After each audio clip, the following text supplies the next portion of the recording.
ಚುನಾವಣೆ ಬಳಿಕ ಜೆಡಿಎಸ್ ತೆಕ್ಕೆಗೆ ಬಂತು ಮಂಡ್ಯ ಅಂತ ಅಂದ್ಕೊಂಡಿದ್ರು. ಇದಕ್ಕೆ ಮತ್ತೆ ಲೋಕಲ್ ಚುನಾವಣೆಯಲ್ಲಿ ಕಾಂಗ್ರೆಸ್ ಮುನ್ನಡೆ ಸಾಧಿಸಿದೆ. ಅಲ್ಲ ಗುರು, ಅವರೇ ಅನ್ಕೊಂಬಿಟ್ರೆ ರಿಸಲ್ಟಾ? ನಾವು 6 ಗೆದ್ದ ತಕ್ಷಣವೇ ನಮ್ಮದೇ MP ಅಂದ್ಕೊಂಡಿದ್ದು. ಇದು ಮಂಡ್ಯದಲ್ಲಿ ಯಾವಾಗ ಯಾವ್ದು ರಿಸಲ್ಟ್ ಕೊಡಬೇಕು ಅಂತೇಳಿ ನಮಗಿಂತ ಪ್ರಬುದ್ಧರಿದ್ದಾರೆ. ಒಂದೊಂದು ಬಾರಿ ಆಕಸ್ಮಿಕವಾಗಿ ಯಾವುದೋ ಕಾರಣಕ್ಕೆ ನಮ್ಮನ್ನು ಸೋಲಿಸಿದ್ದಾರೆ, ನಮ್ಮನ್ನು ಗೆಲ್ಲಿಸಿದ್ದಾರೆ. ಅದೇ ಶಾಶ್ವತ ಅಂತ ನಾವು ಅಂದ್ಕೊಂಡ್ರು ತಪ್ಪು, ನಮ್ಮ ಎದುರುಗಡೆ ಅಂದ್ಕೊಂಡಿರ್ಬೇಕು. ಪಾಪ ನಮ್ಮ ಪುಟ್ಟರಾಜ್ ಅವರು ಜಸ್ಟ್ ಪಾಸ್ ಆಗೋರೆ, ನೋಡಲಿ ತೋರಿಸ್ತೀನಿ ಅಂತಿದ್ರು. ಪಾಪ ಅವ್ರ ಮಗನ ಗೆಲ್ಸ್ಕೊಳ್ಳೋದಲ್ಲ, ಜಿಲ್ಲೆಯಲ್ಲಿ ಗೆಲ್ಲಿಸ್ಬೇಕು. ಅವ್ರ ಮಗನ ಒಬ್ಬನ ಗೆಲ್ಸೋದು ದೊಡ್ಡ ಮುಖ್ಯ ಆಗುತ್ತಾ? ಪಕ್ಕದ ತಾಲೂಕು KR ಪೇಟೆನಲ್ಲಿ ಪಕ್ಕದ MLAನೇ ಸೋಲ್ಸ್ಕೊಳ್ಳೋದು, ಅವ್ರನ್ನೂ ಗೆಲ್ಲಿಸ್ಬೇಕಾಗಿತ್ತು. ಅವ್ನಿಗೆ ಎಷ್ಟು ನೋವಾಗುತ್ತೆ, ನಮಗೇನೆ ಒಂಥರ ಆಗುತ್ತೆ. ಒಬ್ಬ MLA ನಿಂತ್ಕೊಂಡ್ಮೇಲೆ ಗೆಲ್ಲಬೇಕು. ಇವನು ಅದಕ್ಕೆ ಕಾನ್ಸಂಟ್ರೇಟ್ ಮಾಡಿದ್ರ ಲೀಡ್ರು, ಅವ್ರ ಮಗನಿಗೆಲ್ಲ ಕಾನ್ಸಂಟ್ರೇಟ್ ಮಾಡಿದ್ರು. ಇವೆಲ್ಲ ರಿಸಲ್ಟು ಮಂಡ್ಯ ಜನ ಭಾಳ ಬುದ್ಧಿವಂತರಿದ್ದಾರೆ. ಸಂದರ್ಭ ಬಂದಾಗ ಸೂಕ್ತವಾದ ತೀರ್ಮಾನ ತಗೋತಾರೆ. ಇವತ್ತು ಮನ್ಮೂಲ್ನಲ್ಲಿ 8 ಸ್ಪಷ್ಟ ಬಹುಮತದೊಂದಿಗೆ ನಾವು ಗೆದ್ದಿದ್ದೀವಿ. 3 JDS ಗೆದ್ದಿದ್ದಾರೆ, 1 ಇಂಡಿಪೆಂಡೆಂಟ್ ಹೋಗಿದ್ದಾರೆ. ಸ್ವಾಮಿ ಅಂತೇಳಿ ಮದ್ದೂರಿನಲ್ಲಿ ಸಲಿಗೆ 8-3-1 ನಿಚ್ಚಳವಾದಂಥ ಬಹುಮತವನ್ನು ಹಾಲು ಒಕ್ಕೂಟದ ಮನ್ಮೂಲ್ನಲ್ಲಿ ಕಾಂಗ್ರೆಸ್ ಪರವಾಗಿ, ಕಾಂಗ್ರೆಸ್ ಬೆಂಬಲಿತ ಅಭ್ಯರ್ಥಿ ಪರವಾಗಿ. ಸೊ ನಮ್ಮ ಮಂಡ್ಯ ಜಿಲ್ಲೆಯ ಹಾಲು ಒಕ್ಕೂಟದ ಸಂಘಗಳು, ಅಲ್ಲಿಯ ಸದಸ್ಯರುಗಳು, ಸಾರ್ವಜನಿಕರು, ನಮ್ಮ ಪಕ್ಷದ ಕಾರ್ಯಕರ್ತರು, ನಮ್ಮ ಪಕ್ಷದ ಮುಖಂಡರು, ನಮ್ಮೆಲ್ಲ ಶಾಸಕರ ಪ್ರಯತ್ನಕ್ಕೆ, ನಮ್ಮೆಲ್ಲ ಅಭ್ಯರ್ಥಿಗಳ ಪ್ರಯತ್ನಕ್ಕೆ ಜಯ ಕೊಟ್ಟಿದ್ದಾರೆ. ಬಹುಶಃ ನಿಂತಿದ್ದಂಥ ನಮ್ಮ ಅಭ್ಯರ್ಥಿಗಳಿರ್ಬೋದು, ನಮ್ಮ ಅಭ್ಯರ್ಥಿಗಳ ಜೊತೆ ನಿಂತು ಹೋರಾಟ ಮಾಡಿ ಗೆಲ್ಲಿಸಿದಂಥ ಮುಖಂಡರುಗಳು, ಶಾಸಕರು ಮತ್ತು ಕಾರ್ಯಕರ್ತರು, ಒಕ್ಕೂಟದ ಸದಸ್ಯರು,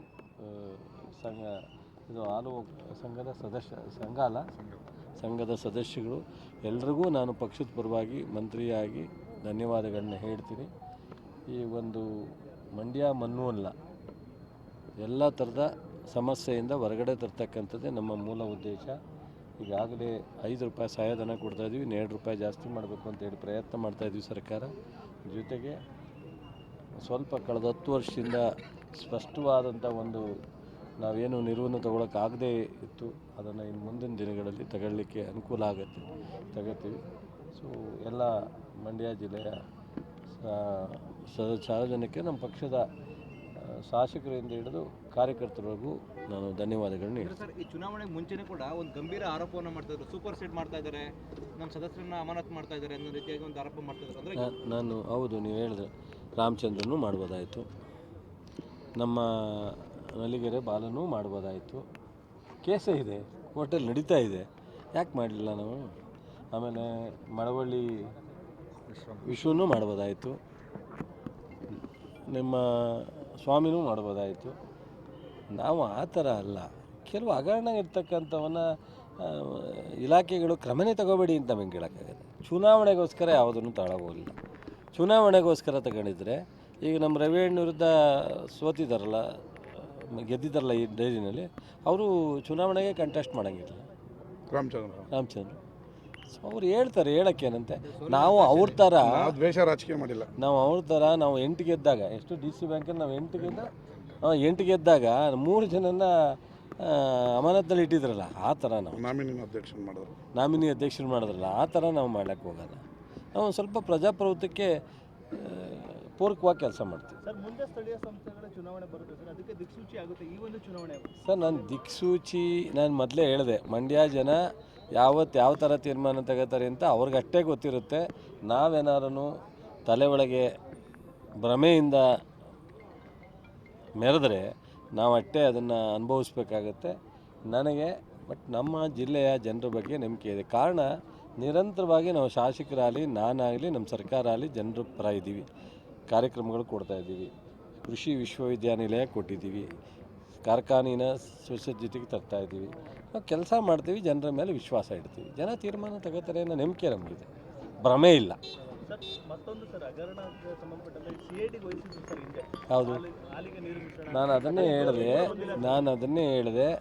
ಸಂಪೂರ್ಣವಾಗಿ ನಾನು ಗಂಭೀರವಾಗಿ ಯಾವ್ಯಾವುದು ಇದ್ರ ಮೇಲಿದೆ ಅದನ್ನು ಯಾವ ರೀತಿ ಕ್ರಮ ಆಗಬೇಕು ಸರಿಪಡಿಸ್ಬೇಕು ಸಂಪೂರ್ಣವಾಗಿ ನಾನು ತನಿಖಾ ಇದರಲ್ಲಿ ಸ್ವತಂತ್ರವಾಗಿ ತನಿಖೆ ಮಾಡಿ ಅವರು ಅದ್ರ ಬಗ್ಗೆ ಕ್ರಮ ತಗೊಳ್ಳಿಕ್ಕೆ ನಮ್ಮದು ಯಾವುದೇ ಅಭ್ಯಂತರ ಮಧ್ಯಪ್ರವೇಶ ಮಾಡಲ್ಲ ಮತ್ತು ಸಂಪೂರ್ಣವಾಗಿ ನಾನು ಇದನ್ನು ಪರ್ಸನಲಾಗಿ ರಿವ್ಯೂ ಮಾಡಿ ಇನ್ನು ಮುಂದೆ ಮಂಡ್ಯ ಒಕ್ಕೂಟ ಒಂದು ವ್ಯವಸ್ಥಿತವಾದಂಥ ರೀತಿಯಲ್ಲಿ ಹೋಗಬೇಕು. ಈಗ ಡೆಲ್ಲಿಗೆ ಮಾರುಕಟ್ಟೆ ಕೊಟ್ಟಿದ್ದೀವಿ, ಡೆಲ್ಲಿ ಭಾಳ ಚೆನ್ನಾಗಿ ನಡೀತಾ ಇದೆ. ಇನ್ನೂ ಮುಂದುವರೆದು ಬೇರೆ ಬೇರೆ ಮುಂಬೈ ಅದೆಲ್ಲ ಮಾಡಿ ನಮ್ಮ ಏನು ಗ್ರಾಹಕರಿದ್ದಾರೆ ಅವ್ರಿಗೆ ನ್ಯಾಯ ಒದಗಿಸ್ಕೊಡುವಂಥ ಕೆಲಸ ಮಾಡ್ತೀವಿ. ನಮ್ಮ ಶಿವಪ್ಪನವ್ರು ಇಲ್ಲೇ ಇದ್ದಾರೆ, ನಮ್ಮ KR-ಪೇಟೆ ಹರೀಶ್ ಇದ್ದಾರೆ, ನಮ್ಮ ರವಿ ಇದ್ದಾರೆ, ರವಿ ಇದ್ದಾರೆ, ಅವರೆಲ್ರಿಗೂ ಮತ್ತು ನಮ್ಮ ತಾಲೂಕಿನವ್ರು ಇಬ್ಬರು ಹೋಗ್ಬಿಟ್ಟಿದ್ದಾರೆ, ಬಂದಿಲ್ಲ, ನಾಗಮಂಗಲಕ್ಕೆ ಹೋಗಿದ್ದಾರೆ. ಅಪ್ಪಾಜಿ ಗೌಡರು ಮತ್ತು ನಾರಾಯಣು ಮತ್ತು ಬೋರೇಗೌಡ ಬಂದಿಲ್ಲ. ಹರೀಶು ನಮ್ಮ ಮದ್ದೂರು ಅವರು ಸಹ ನನಗೆ ಸಿಕ್ಕಿಲ್ಲ. ಮಳವಳ್ಳಿ ಕೃಷ್ಣೇಗೌಡ ಇಷ್ಟು ಜನಕ್ಕೆ ನಾನು ಕಂಗ್ರ್ಯಾಚುಲೇಷನ್ ಹೇಳ್ತೀನಿ. ಸೊ ಒಳ್ಳೆ ಕೆಲಸವನ್ನು ಮಾಡಲಿ ಅಂತೇಳಿ ನಾನು ಅವರಿಗೆ ಶುಭಾಶಯ ಹೇಳ್ತೀನಿ. ಸರ್ ಅದೇನಾಗಿದೆ, ಕೆಲವು ಕೋರ್ಟಲ್ಲಿ ಕೇಸ್ ಇರೋದ್ರಿಂದ ಲೀಗಲ್ ಒಪಿನಿಯನ್ ತಗೊಂಡು ಎಣಿಕೆ ಮಾಡಲಿಕ್ಕೆ ಅನುಮತಿ ಕೊಟ್ಟಿದ್ದಾರೆ. KR-ಪೇಟೆ, ಮದ್ದೂರು, ಮಳವಳ್ಳಿ ಅನೌನ್ಸ್ ಮಾಡೋಂಗಿಲ್ಲ ಅಂತ. ಎಣಿಕೆ ಆದಮೇಲೆ ಅಲ್ಲಿ ಗೊತ್ತಾಗ್ಬಿಡುತ್ತೆ ಯಾರು ಗೆದ್ದರು ಅಂತ. ಬಟ್ ಆದರೆ ಅವರು ಅಧಿಕೃತವಾಗಿ ಘೋಷಣೆ ಮಾಡೋಂಗಿಲ್ಲ, ಸರ್ಟಿಫಿಕೇಟ್ ಕೊಡೋಂಗಿಲ್ಲ. ಅದೇ ನಮ್ಮ ಅಲ್ಲಿಯ ಕ್ಯಾಂಡಿಡೇಟ್ಗಳು ಗೆದ್ದಾಗಿದೆ ಅನ್ನೋದು ಕ್ಲಾರಿಟಿ ಇರುತ್ತೆ. ಒಂದು ನಿಮಿಷ, ಗೆದ್ದಾಗಿದೆ ಅನ್ನೋದು ಕ್ಲಾರಿಟಿ ಇದೆ. ಅವ್ರಿಗೆ ಅಧಿಕೃತ ಸರ್ಟಿಫಿಕೇಟ್ ಮಾತ್ರ ಬರುತ್ತೆ. ಈಗ ನಾವು ಕೋರ್ಟಿನ ವೋಟ್ಗಳನ್ನ ಬಿಟ್ಟು ಸಹ ಅದು ವಿತರಣೆ ಮಾಡಿದ್ರು ಸಹ ನಾವು ರಿಸಲ್ಟ್ ಬರುತ್ತೆ. ಹಾಗಾಗಿ ಅದು ಅವರೇ ಹೇಳ್ಬೇಕು. ಅವ್ರು BJPನ ಅವ್ರನ್ನೇ ಕೇಳಿ, ಅಲ್ಲ ಅವ್ರನ್ನೇ ಕೇಳಿ.